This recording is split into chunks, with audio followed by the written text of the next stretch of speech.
What's up, guys? Welcome into Packers Total Access. My name is Clayton. You can check us out on packernet.com. Find me on Twitter at Packers_access. Email us, PackersTotalAccess@gmail.com. You can text us 865-658-5824. Join alongside Emilio in Tennessee. Back to talk some Packers Bears as we're getting ready for the big matchup this weekend as we travel down to Chicago and see if we can take a dub back to Green Bay with us. But before we get into all that talk, let's take a quick second and give a shout out to the good folks over at Ticket King, the official ticket provider of Packer Fan Total Access Live. Wisconsin-based since '92, specializing in Packers tickets. They're Wisconsin's largest ticket source with offices next to Lambeau and in Milwaukee. Click on the link in the video description that'll send you to their website, theticketking.com. You can register for free. Go ahead and start shopping for your tickets. Again, that's Ticket King, the official ticket provider of Packer Fan Total Access Live. There you go. Got the bell of approval there. Winner. What are you doing, dude? What's going on? Talk to me. Not much, man. Not much. Got some mowing done late, and got in just in time. Fed the cats, all that stuff. So I got the list knocked out. Ready to talk a little ball. Was listening to the interviews, man. Just really excited about Bears week. Yeah, you said that some stuff kind of stood out to you there. Or the guys, they seem pretty hopped up as far as their interviews go. Yeah, well, they were talking about Matt showed the fellas a video of the Packers-Bears rivalry and just being able to yep, there it is. Rob was talking about it there, but being able to show that to them, I mean, it's something that you can get them fired up for. Obviously, it's you know it, Clayton. At the end of the season, you're like, all right, I've mowed this yard 38 times in a row. I'm about done with it, right? They're halfway through that point right now, and being able to get them fired up about maybe a little competition, maybe hey, that 1 yard where you got a mower guy across the street trying to stripe it better than him type thing, and you just have to take that little bit of fuel and just kind of add it to the team, right? Get a little bit more heat going and just see what you can build off of with that, and I think that's why Matt and them or Hafley was saying that Matt went with good on good. Hafley was saying that they had 10 reps on defense of third down reps, unscouted looks, where they had Jordan Love and the first receivers, first O-line, all that going up against first D. That's huge, man. He said that's the only way you're going to be able to get better. We talk about it a lot. Iron sharpens iron. It's the truth, man. You're not going to be able to push it. Remember when Ja was not good and then got better because he worked on Tay, all that stuff. We can't keep getting better throughout the year if we're not going to, if we're going to lay off or get off the gas and just only do walkthrough the rest of the season. We got to push them. Yep. I completely agree. And what you were talking about with unscouted looks, I heard Chuck Pagano talk about that on the McAfee show today. He referred to them as red snaps, meaning you've never seen them run that play before. So it's important to get those under your belt as well, kind of get that put into the system. But yeah, man, as Daryl says here, Packers-Bears games date back to 1921, 103-year-old rivalry. Just absolutely awesome, man. It really is. And everybody excited. Reef says we're ready to get back to football. Yes, sir. It's time to start diving back into the real stuff here, right? We had fun with the highlight reel from the first half, doing a little chalk talk in that aspect. And now it's coming down the stretch here, man. You got to win as many games as you can. And I love what you said there. And what Rob Demovsky tweeted out here that they used, he basically said Matt LaFleur said the Packers video team put together something on the rivalry with the Bears. It apparently included old-time cut-ups because LaFleur said, quote, there were some clips in there I had no idea who they were. So They probably went back to the 30s and 40s for that one, right? And he said all it was about a minute long. And he said, I thought it was good enough to show to the players. You know how moving that had to have been for Matt to see? What he was saying at the end of his presser there, it's been 6 years that he's been here, coming up on 6 years or whatever. That's crazy that he's like, I got a few more gray hairs now. But the fact that we've been in the Matt LaFleur era now for a while, right? It's more than 5 years. He's been cruising along.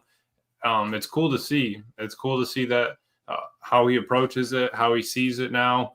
And all you need is just you talk about it, that bulletin board material.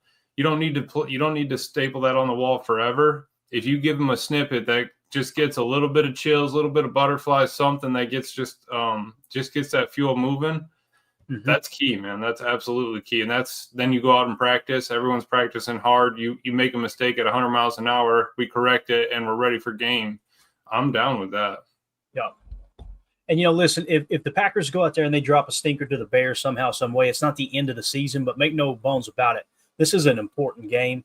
I know PFF Green Bay Packers put a tweet out that said Packers playoff chances with the win in Chicago go up to 80% chance of making the playoffs. Mm-hmm. If they lose, it drops all the way down to 48%. That's crazy. And then they went on to explain the entire playoff picture, but it's going to be a big one, Emilio. And again, I know it's a far lesser opponent from pretty much every measure of the game other than their pass defense against our passing game. I do feel like they would have the slight edge against our passing game. That's all the more reason to lean on the run. But, man, you got to go down there and just take care of business. I don't care if you win by 1 point. You got to figure it out and get this done.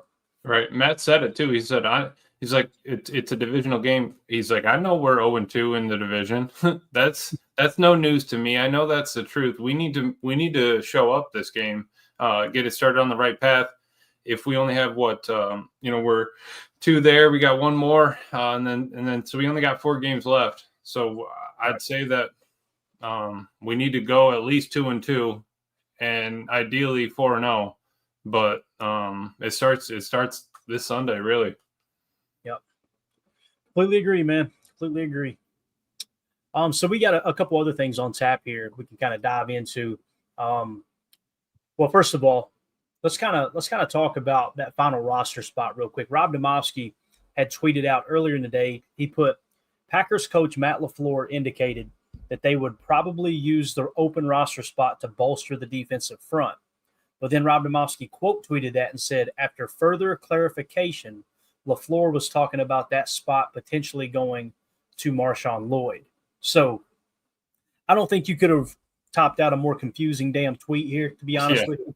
But we appreciate Rob trying.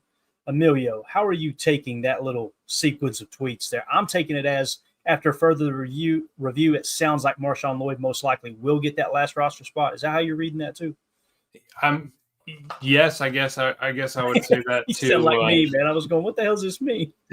To reading it like that, when I heard Matt say it, the question was kind of like so with that extra roster spot, how would you look about going to attack that? Is that going to be like a D-line, a Brent Cox or a Jonathan Ford type thing, or is that going to be? I honestly don't even really remember how he had said bringing up Marshawn Lloyd. So I had first really thought that he was talking about Ford. Like they were like, how would you think about taking that spot and using it with Ford, just him being with Wooden banged up and stuff like that. I would think that would be more of the option. But if Matt did go back and clarify saying it could be Marshawn Lloyd, I think that's all dependent on how he's feeling enough to do it. But he also said earlier in it, I don't know if we've ever suited up 4 backs. So how are you? So, I mean, it's kind of, you're going to put 4 backs out there. If we're going to run the ball 40 times, all right, fine. Then everybody can get 5 to 10. That's cool. And let's move with it. But I need Matt to be able to commit to that pregame and say, all right, that's going to be the truth. And then that, all right, we have one less D lineman, especially with Wooden being out. There's going to be a lot more reps. Yeah. And it's 2-0 for this, says in the chat, Marshawn Lloyd's converting the nose tackle. There you go. That's all. Hey, he's got the speed for it. Get across the face and boy, he don't want to sit down there in that pit. I promise you that, man. Poor Marshawn Lloyd. As you can see here, Rob Demovsky also tweeted out a video at practice. Running back Marshab Lloyd back on the field for a second straight day, despite having hamstring injury added to his ankle injury. Only defensive lineman Kobe Wooden with the shoulder was not outside in the rain for practice. So looking like we're getting closer to seeing Marshawn Lloyd back on the field. I'm excited about it too. I think Emmanuel Wilson is a great backup running back. I'm really excited to see the upside of Marshawn Lloyd. But the main obstacle here, Emilio, is get back on the field and prove that you can stay healthy, right? Learn how to play the game at the NFL level and have yourself available. Because there's some people, the reality is there's some players that come through the league and they do not know how to do that. They go too hard. They go too fast. Next thing you know, they're banged up their entire career. They're out of the league in 2 or 3 years. So you got to learn how to play hurt, and learn how to protect yourself and learn to play for another down, if that makes sense. Mm-hmm. No, exactly. And what Matt was kind of saying that they got it scanned, and it's not exactly a hamstring, but he's got something else going on, I think is how he kind of worded it. So something in his leg was acting up. The fact that he's out there running, high stepping the way he is, I'm, if he's ready to go, put him on the roster. If not, we still have 3 backs ready to roll. So it's not like we're in a pickle that we need him back on the field. But yeah, of course, having his explosiveness and stuff. Steno was talking about how if he were to come back, if he's ready to go, he said that he went back and was rewatching the tape like they do and saw him early in that one game that he did play in. He said you see the explosiveness, you see his ability to catch in the receiving game, but if he's not 100%, why put him out there? We already have a three-headed monster, and they're happy with Chris Brooks, who we picked up off the street. So yeah. I'm not mad at it. As Prince said in the chat here, Wooden still a DNP. How about we shake up the defensive line with some Ford and some Brenton Cox Jr.? It could happen. It could. I'm not as sold on Jonathan Ford personally, but this might be the week with Wooden being out that Jonathan Ford does get elevated, right? That could happen. You also got to look at it from the standpoint of what does Chicago like to do?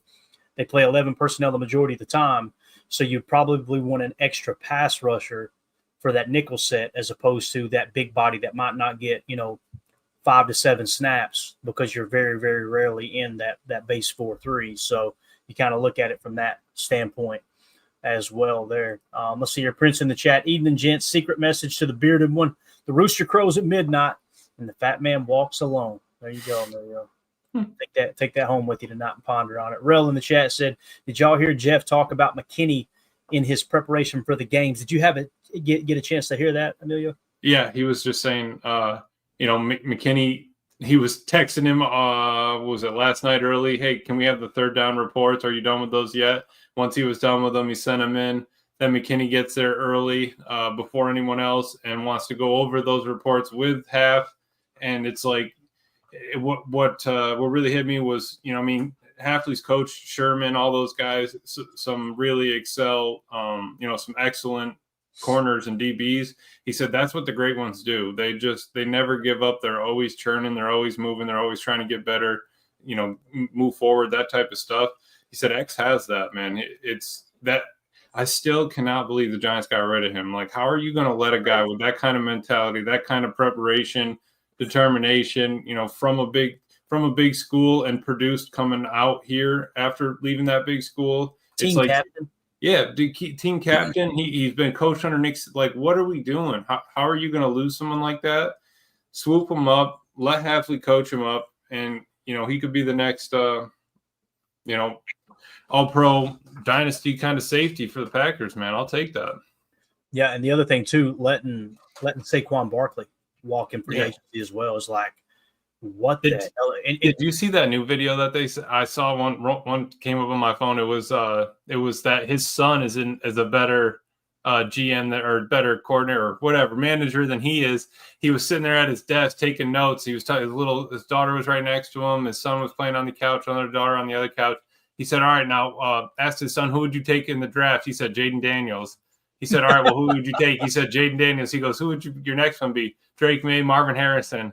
And he nailed it. Like, yeah, and then the girls are always like, oh, well, let's just take JJ McCarthy. He's like, no, they just want them because he's pretty or whatever. But it just hilarious that his son was on it, saying, let's take Jaden Daniels, turn this program around, and they get rid of their best running back, their best safety.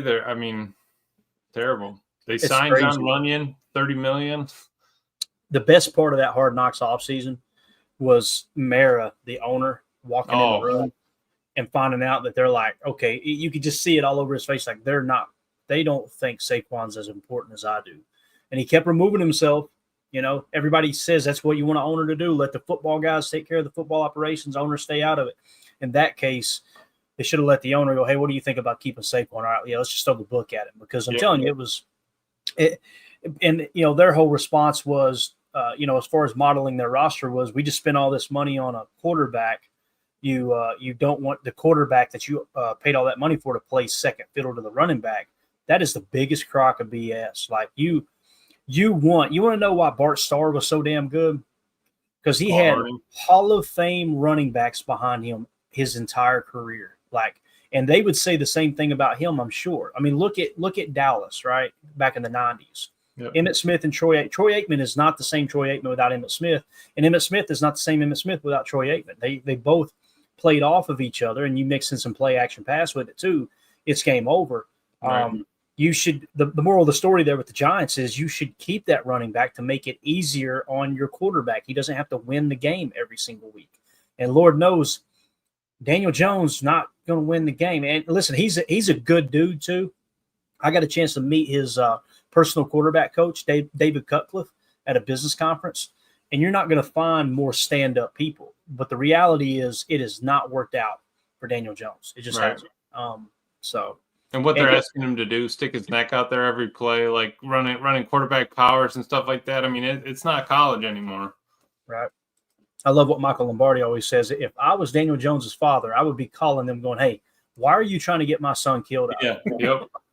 So let's see here. Iron Miner says, I hope you unleash a 3-headed monster for December. Get it going now in late November, talking about the running backs. That would be absolutely awesome. Yeah. I want to see the Packers press into the run a little bit more until teams prove that they're gonna beat it. They're gonna stop it. Because that last game was frustrating as hell for me, man. I'm not gonna lie. It was like getting away from the run as early as they did. Yeah, it was so frustrating, man. It was. So hopefully they stick with it and, like I say, get that 3-headed monster going. 2-0 for this. That weather in Green Bay looks absolutely perfect for football. It really did, man. At practice today, that's football weather, right? It's exactly what you think of. Kind of misty, kind of foggy, right? Chilly. Everybody got the hoodies on, and you see right here on this clip, we actually had Robert Saleh back at practice today. Said Robert Saleh wearing the G on his chest, talking with Matt LaFleur. So obviously Saleh's still working with the Packers. Some were saying, hey, was it just a week-long thing? Is it going to be the entire year? My guess is he'll hang around the entire year unless somebody comes knocking and says, hey, we want you to be our DC or head coach next year, right? You can see maybe him changing direction, going somewhere else, getting a start on that in case it does fall into place. I could see that happening. But for the time being, man, we've got an extra guy with to carry that pterodactyl. You see that? We got an extra guy who's got head coaching experience and one of the top defensive coordinators when he was a DC in-house to help Matt LaFleur kind of dissect this offense. I'm excited about it. Yeah. How can we not be excited about having another? I mean, it's like Matt assembled an all-star team there. I mean, we got a lot of coaches that had a lot more, ability and had been at higher positions prior to this that have all, fallen into place and are working towards making this team great. And I think that's where they're headed. Why not pick up anyone you can that can help you succeed? I'm sure Matt and him were kind of cutting up some tape over the bye. I know Matt was saying that he rested a lot. I hear you, Matt. I did the same thing on my bye, and then we're back to it. I mean, you got to be ready to play. It's season time. Look at the leaves in the background.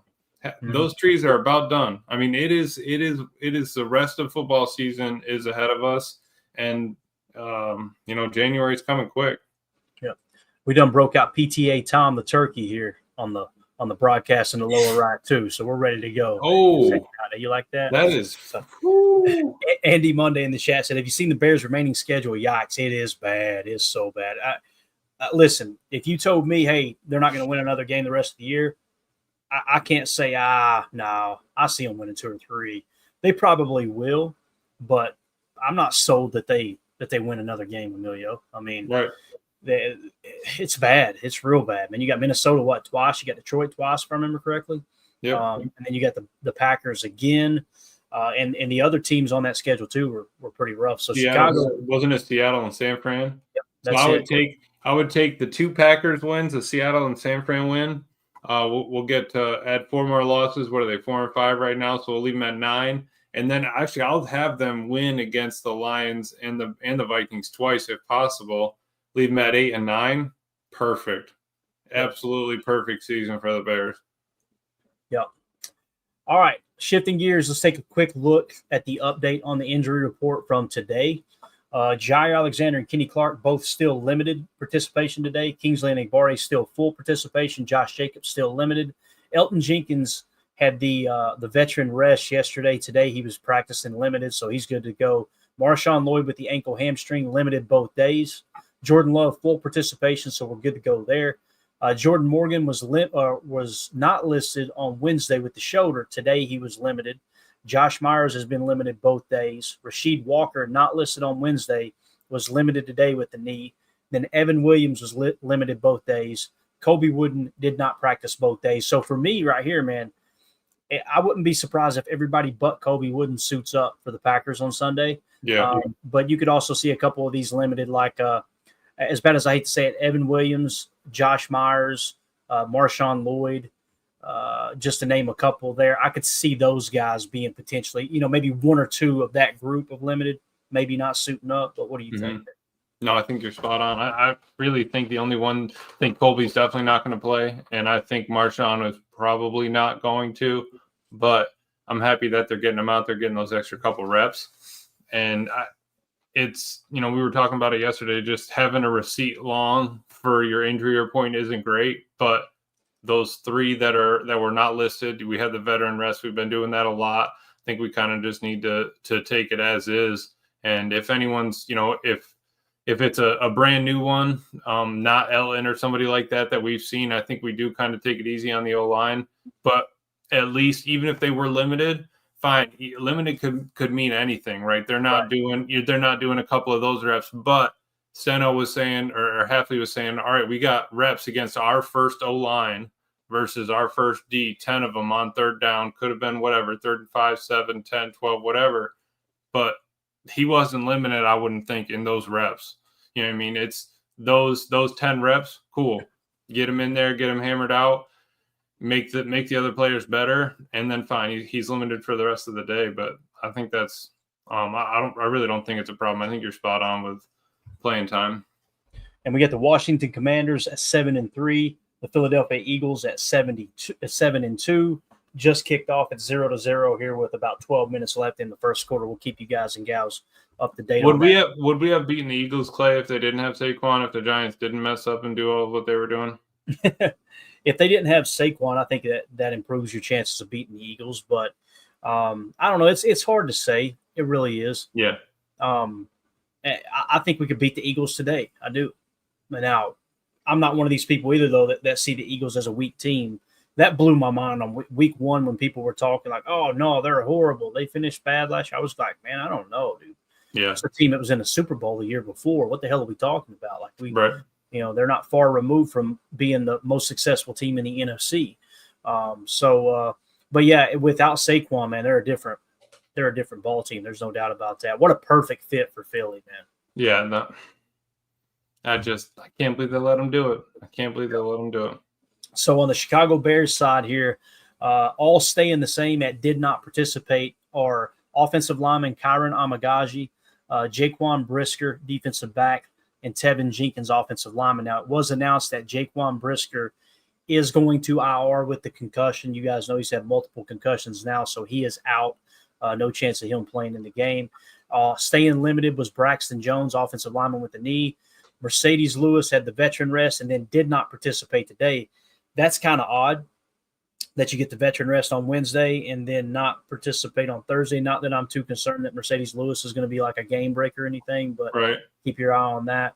Tarvarius Moore, defensive back with the concussion. He did not participate Wednesday. He was limited today, so sounds like he's trying to get out of concussion protocol. Noah Sewell with the knee injury was limited both days. Montez Sweat with the ankle injury, the great defensive lineman there in Chicago, did not participate Wednesday. He was limited today. Darrell Taylor, defensive lineman with the knee injury, and Darnell Wright, offensive lineman with the knee injury, were both limited on both days, Wednesday and Thursday. So it looks like there's a good chance that 1, 2, 3, 4, as many as, anywhere probably from 4 to 8 Bears might miss this game, Emilio. So they're as bad as they played here lately. You still can't overlook them, don't get me wrong, but it seems like they're going to go into this game pretty banged up again. Yeah, and like you said, I honestly feel bad for Brisker, man. He's been out since early October with a concussion. That's not a good look. I hope he's all right, kind of thing. And with that, I don't know, man. Mercedes Lewis, I feel like he did that last year. Besides that, I don't think that they're super excited about how their list is looking, that injury report going into the game. Hopefully they'll have their tackles back if it's going to make a difference. but we'll see. Yeah, Rail in the chat said it's supposed to be 60 degrees Soldier Field Sunday. It's 47 at Lambeau now. So obviously the Packers getting out in the elements. The weather's going to be a lot better come Sunday, which is great news, I think. I think that does benefit the Packers for sure. Prince in the chat says long-range Green Bay forecast. San Francisco and Miami home games, both 41 degrees, cloudy, no precipitation. You guys, I'm telling you, man, you think just like I do. When it hits November, I start looking ahead. When's the next home game? I don't care if the forecast is 2 weeks out. We got snow yet? We got some snow flying yet? I love cold weather football, man. It's what makes Green Bay football. There's no doubt about it. Right. All right, so we got the injury report again. We mentioned this was the report that came out. Brad Biggs said strong safety Jaquan Brisker will not play this week. So that was the confirmation we were talking about earlier today. Now, when we look at the playoff picture here, Emilio, as it sits right now in the AFC, Kansas City 1 seed, Buffalo 2, Pittsburgh 3, Houston 4, Baltimore 5, LA Chargers 6, and then the Denver Broncos at 7th. With the Packers in the NFC playoff picture, you've got the number 1 seeds, the Detroit Lions at 8-1. You got the Philadelphia Eagles, who are playing right now at 7-2. You got the Atlanta Falcons in the 3 seeds sitting at 6-4. You got the Arizona Cardinals at the 4 seed sitting at 6-4. Isn't it amazing, Emilio? Remember when we beat the Cardinals? Everybody was, they're a bad team. We beat a bad team. Okay. They're leading San Francisco's division right now at 6-4. So anyway, they're the 4 seed. Number 5 seed is the Minnesota Vikings at 7-2. Then you got the Washington Commanders at 7-3 sitting in the 6th seed. They are facing the Eagles right now. So there's huge playoff implications on that game that's going on Prime at the moment. Then, of course, the Green Bay Packers sitting there in the number 7 seed at 6-3. What do you think about this playoff picture, man, how it's shaping up? I know we got the standings as well we can hit on here in a second if you'd like. But it's pretty cool because the Packers do have a little bit of breathing room. Again, you want to go down there and get this dub. Actually, I'll just flash it to you real quick right now. So the 49ers at 5-4. The Rams are actually 4-5. I need to update that graphic. So basically, you got the Niners right behind the Packers. And then it drops down another loss to the Rams, Bears, and Seahawks, all sitting at 4-5. So if you go out there and beat the Bears this week, right, and somehow, some way the 49ers end up losing, I mean, that's setting you up to really be in the driver's seat for at least getting that wild card. And I know people don't like to talk about the wild card. You want to win the division. I do too. But every year as a fan, I'm looking for what are the scenarios to make sure we get a shot at that Lombardi. That's the primary focus for me. That's all it takes. All you got to do is get into the dance. And I was going to say, we play San Fran, what's it, right after this game? Yes. So, like you said, if we can get a loss there, get a win against the Bears, and hopefully go back in and beat the Niners after that, we are on the right track. I was going to ask you, in this game tonight, who would you rather take the dub, looking at playoff implications? Well, as it sits right now, you know, with the teams kind of uneven because some getting the bye and some not. With the record right now, let me pull it back up here. You've got the Eagles at 7-2 and the Commanders at 7-3. Me personally, I would rather the Eagles lose because you want them to have that extra loss, right? Basically, you want every NFC team possible to lose.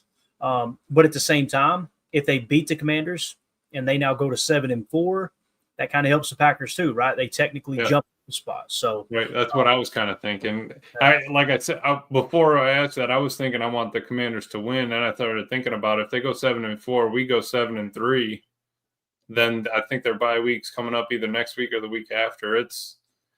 We'll be in the driver's seat.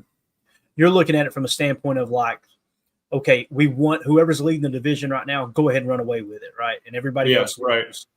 Right. And it's funny too because you'll feel like this week. This is speaking for myself. Next week you'll feel totally different because it's a different matchup. So next week I'm like, Cardinals, what are you doing? Like, you guys you need to be running away with this. We can't be letting San Fran back in it. Exactly. So we'll keep our eye on it. Now, as far as these teams that are in the hunt right now, let's look at the schedule real quick and see if we can identify who we are playing here coming up. So obviously you got the 49ers and the Bears. That'll help your playoff chances if you can beat both those teams. The Lions, look, it is what it is. We still technically got a shot at the division, but it's going to be an uphill battle unless they fall flat on their face. It's crazy that your quarterback throws 5 interceptions and you come out of that game. The byproduct is you come out of that game with even more momentum than you went in with. Because when you throw 5 interceptions, you still figure out a way to win the game. Your confidence has got to be an all-time high. Yeah, they were just gnawing on kneecaps to stay alive. Exactly. So then you got Seattle, right? And we showed Seattle sitting down there as well. So you go in to take care of business against Seattle. You're knocking another team down, right? Kind of keeping them off your heels as well. You need to win every game possible. Obviously, it goes without saying. Mm-hmm. The Saints are an absolute dumpster fire right now. Then you got the Vikings again. And again, when you look at where the Vikings are at and where they're seated, they're at 7-2. So let's say you go in there and you beat the Vikings. If you can leapfrog them somehow, you're really creating some extra breathing room, right? Yep. And the Vikings have to go in and win some games too before we play them again. So this, the way Sam Darnold was tracking, I don't know how it's going to look out for them moving forward, but it all starts 1 week at a time. This weekend is we need to smoke the Bears. Then we got a Thursday night and a Thursday night short, on kind of a shorter week. At least they're back to backs, but we had a Sunday, then a Thursday. So we have the Niners, then a short week going into Thanksgiving, and then it's basically the end of the season. If we want to lose a game, fine, let it be the Dolphins. Besides that, we need to kind of sweep the NFC opponents. Yeah, I agree. So we got an update on the power rankings. According to Fox NFL Podcasts, the Packers dropped a spot to number 9. So your power rankings right now sit number 1, Kansas City Chiefs. Number 2, Detroit Lions. Number 3, the Baltimore Ravens leapfrog the Buffalo Bills. So the Bills fall to number 4. They fall 1 spot. The Eagles climb 2 spots to the number 5 spot. Number 6 is the Pittsburgh Steelers. They jumped up 3 spots, while the Washington Commanders dropped down 2 spots to number 7. The Vikings dropped down 2 spots to number 8.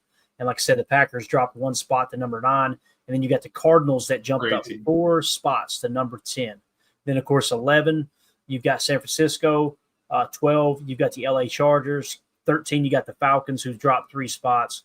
Houston Texans dropped 1 spot to 14. And the Bengals are trying to create a little surge here as they climb 2 spots to number 15. So, really, if you took these power rankings as gospel, and you guys know we don't, you would say, okay, who are we playing here coming up, right? You're playing the Bears. The Bears, according to the power rankings, the 20th best team in the league. We're the 9th best. Should have a distinct advantage there, right? Then you play the Niners. The Niners are 2 spots below us. You would think, okay, Packers are ranked a little bit higher. Maybe we have the slight edge there, right? That's at Lambeau too, yeah. So that'll help a little bit as well. And then what was some of the other games I'm trying to think of here? Seattle, right? Seattle sitting at 16. You'd like to think the Packers are the better team as it sits right now as well. So a lot of these teams that you're facing, Miami's going to be coming up on Thanksgiving. They're the number 19 team. I mean, I think the only team ahead of you are the Lions and the Vikings. That's it. That's left on the schedule. Yeah, you got St. Louis, Seattle, Dolphins, Saints. And I'm looking so forward to us playing the Vikings again, dude. Yeah. I'm telling you, I just feel like there were so many things that went wrong, and the fact that the Packers still came back and almost beat them. It's almost like the yin to the yang of that, what we talked about with Detroit. You throw 5 interceptions and you don't come out of the game going, oh man, we played horrible. You come out of the game going, boys, we stunk up the joint and we still almost won, right? That's how it felt against Minnesota. Yep. So hopefully that will be a case again. And the poor Giants, man, look at the Jets too. The Jets dropped 8 spots to number 30. Boys, it's over. Put a fork in it. Now, I know Rodgers is saying all the right things, that he's planning on coming back next year. Man, I just don't see it, Emilio. I do not see that happening. You don't? You really don't? I don't, man. I mean, what the hell? What are they going to do? The team. I think they just need to spend all the money they can on getting an O-line, and if Rodgers comes back one more year, I think they run with it. But Emilio, dude, no money left, bro. I know.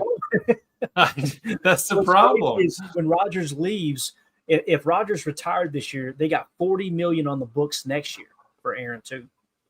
It's just wild, man. I think he has to come back. I think they're going to beg him to come back so that he doesn't screw the cap, right?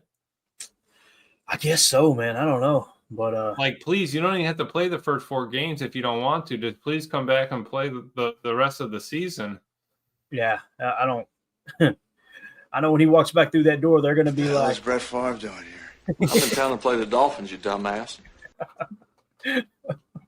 Here's the guy All right, so I miss Tim so much, man. He keeps this thing lively with the drop. So there is your Week 11 power rankings according to Fox NFL Podcast. Anything else you want to hit there before we move on, man? No, man. Who said it? Nice. Panthers. Prince said it. Panthers up to 23, man. They're making a climb. They don't want that first pick. Yeah, they don't, man. And they're playing better. They really are. The Saints jumped 8 spots there, too. Obviously, with the interim head coach, they'll get that little boost there. It'll probably come right back down to where it was before. Denver's another team, too. Sean Payton's got that team kind of about to break into the top half of the league as well. Yep. And Bo Nix is playing good football. I think they've got their franchise quarterback. Now, look, I'm not saying he's a generational talent. I know this. He was intellectually, he was the one I was most impressed with coming out of the draft this year. Now, when you look at the arm talent, things like that, you wasn't as wowed as you would be with like a Caleb Williams and more specifically a Jaden Daniels. But the dude was just sharp as attack. He understood how to read defenses, which is something Caleb Williams obviously sucks at. Yep. Right. So here we go. Antonio Universe staying positive for the Jets. I like it, man. Just relax and let A-Rod work his magic. Wouldn't it be something Get in there, what, 9-7? if they just ran the damn table and made it to the playoffs? Wouldn't surprise me one bit. And listen, as long as it's not affecting the Packers, I'm rooting for them. I am. Yeah, right. I like Tay. I like Aaron. I like Lazard. I would like to see them. Their coach, too, Brick Ulbrich, played in the league for a long time. He seems like a great dude. It is what it is. I know a lot of people like to hate on him because of Aaron, but I don't understand the hate for Aaron, to be honest with you. He could have, I don't know. He could have done things different. I think we would all agree, but he's human, Mm-hmm. And the thing that bothers me is just like with Brett, I know these people are going to talk this just so much trash about him. And then the second he comes back to get that jersey hung and retired, they're going to act like nothing happened. And like they were just all, for it the entire time. So that's the stuff that kind of gets me. But Loud noise, Clayton. Don't listen to it. I did want to check out. Look at this though, but look at the battle for the first pick. 2-8 Jags, 2-8 Giants, 2-7 Titans, 2-7 Browns, 2-7 Raiders, and then you get into the 3-win teams. That's out of hand. That is out of hand. They are fighting for that first pick. Yeah, that's real bad, man. That's one of those right there. You know what I'm saying? That's exactly what it is. So, all right. Whoops. Let's see what else we got here. Quarterback power rankings. I wanted to hit this real quick. This came out from the 33rd team. So basically with the 33rd team, they released their power rankings, and I think this was done by Dan Pizzuta. He ranked it based on overall skill set and 2024 production. So basically taking into account, hey, look, this guy's got a ton of talent, and whether the production's up or not, that could play a little bit of a factor into it is the way I understand this list. But number 1, Lamar Jackson, no argument there. That dude is just playing outside his damn mind. It's amazing how good he is at football. Josh Allen, number 2. Jaden Daniels, number 3. If you're a Washington Commanders fan, you're not listening to this show. But if someone was a Washington Commanders fan listening to this show, you got to be excited about Jaden Daniels, man. He's a real deal. Leader, mobile, can win with his feet, great in the pocket too, makes great decisions. You could just tell his teammates love him. They hit a home run with that pick, no doubt. I can't believe and then just back to our point, I can't believe the Bears never interviewed him.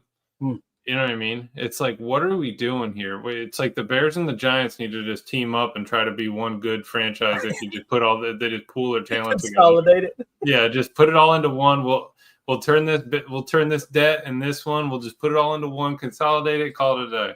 They're gonna call it the Chicago Giants, and just you'll probably come up with a top 20 team if you take those two rosters and put them together. Right? Yeah, exactly. Oh my God. Where would we even put the team? Where would they even go if we just split the Giants? I mean, I don't think Pennsylvania wants them. They just probably have to go into the top of West Virginia, just drop them right in there and call it a day. Yeah. Fred McFarley says you can't tie two drunks together and expect them to walk straight. That's the line of the night. We got a winner right there. We have got a winner. Let's see here. Fred McFarley says Herbert underrated, Cousins overrated, talking about this list. So let's continue with the list. Jared Goff, number 4. Patrick Mahomes, number 5. Joe Burrow, 6. Kyler Murray, 7. Brock Purdy, 8.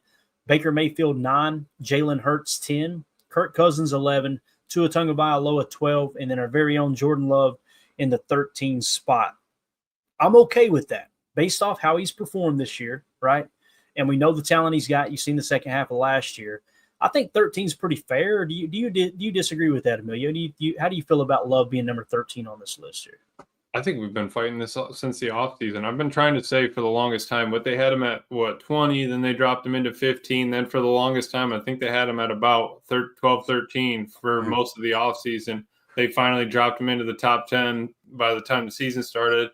Gets hurt, has a couple hiccups, throws some picks, but I'm not mad at it. I don't love that Cousins is up there, and Baker's not bad, but I don't think he has that much more skill than Love. So we'll see. I think they do like the mobile QBs up there. With Jackson Allen Daniels, I think that helps them with it. Mahomes, obviously, Murray's up there. Hurts is up there.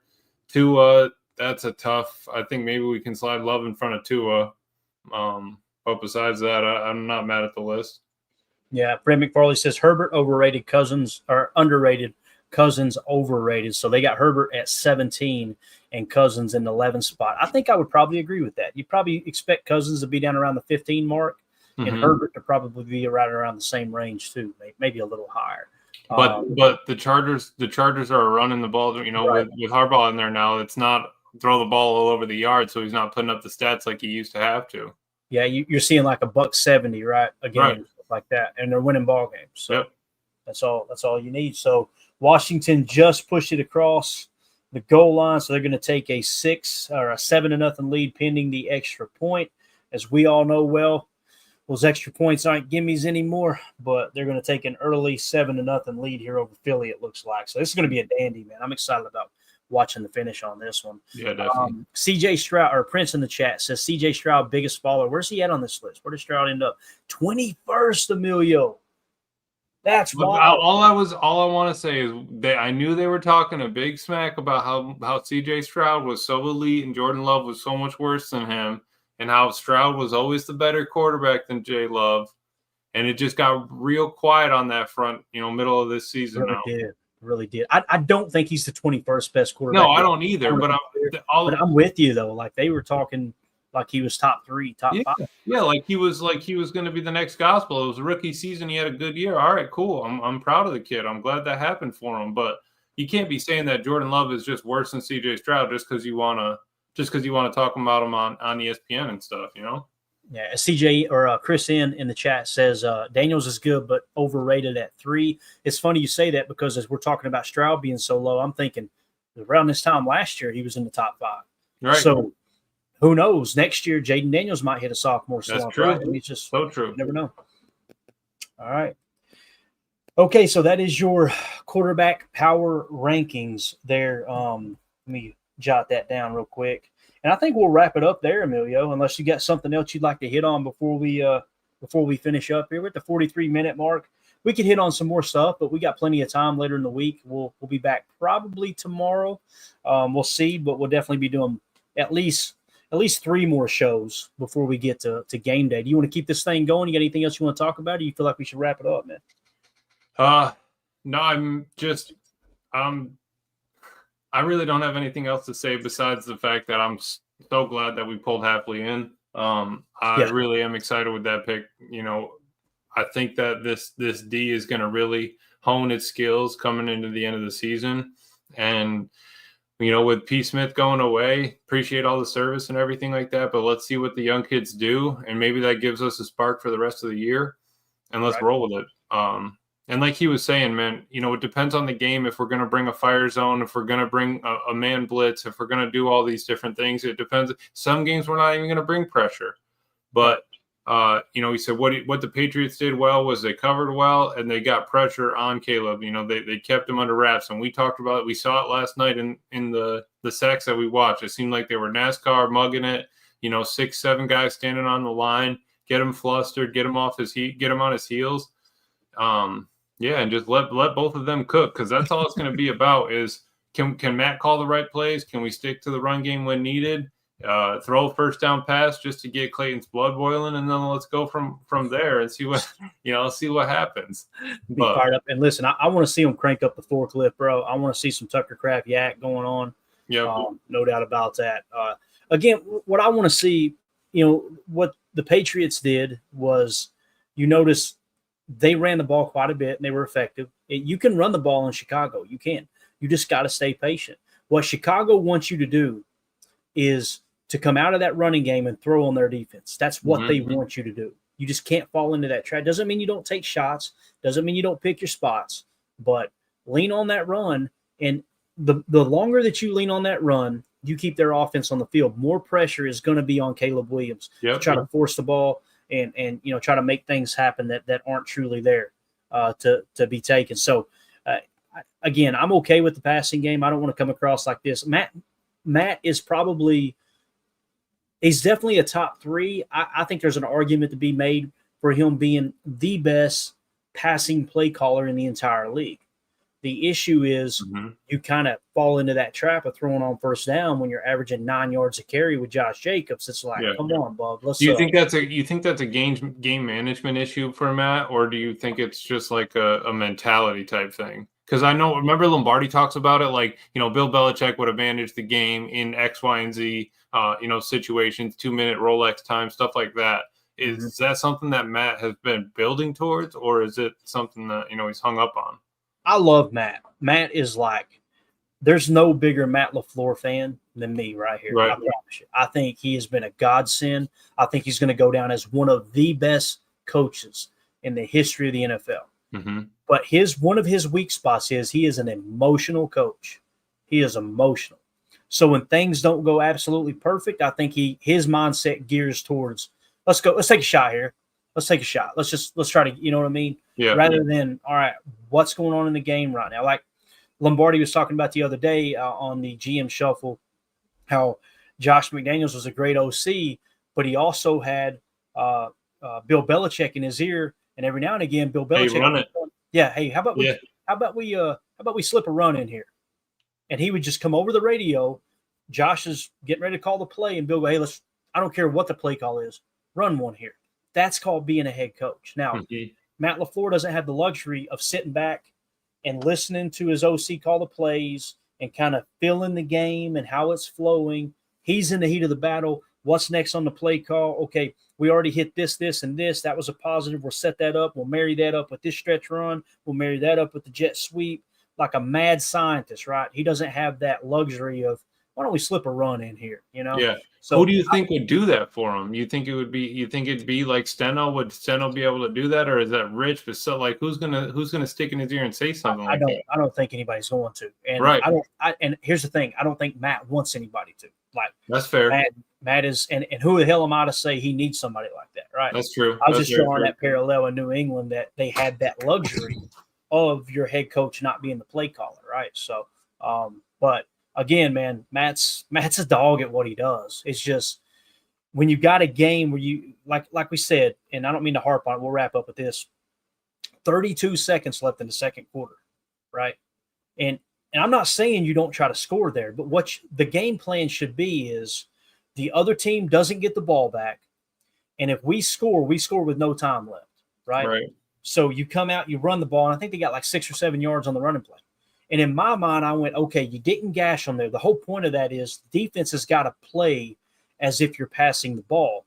So you try to sneak a run in there. And if you get 12 yards, call a timeout. All right, now we go, right? But you got 6, you call another play, you come to the line, and it's a shot play. And it's like, Jordan's got to know right there, bro, you cannot, you take a sack or you throw that ball 45 yards down the field. You can't get caught in between. Let me dump it off, and I think there's enough blame to go around. I don't want to continue to harp on it because it was just one play, but it was the difference in the ballgame. I really believe that because Jordan came to the sideline, man. Sit your butt outside. What's crazy too is, Emilio, I know you joke about that, but after the game, he was defending Jordan. Yeah, he said, "Hey, Jordan's just trying to make a play there."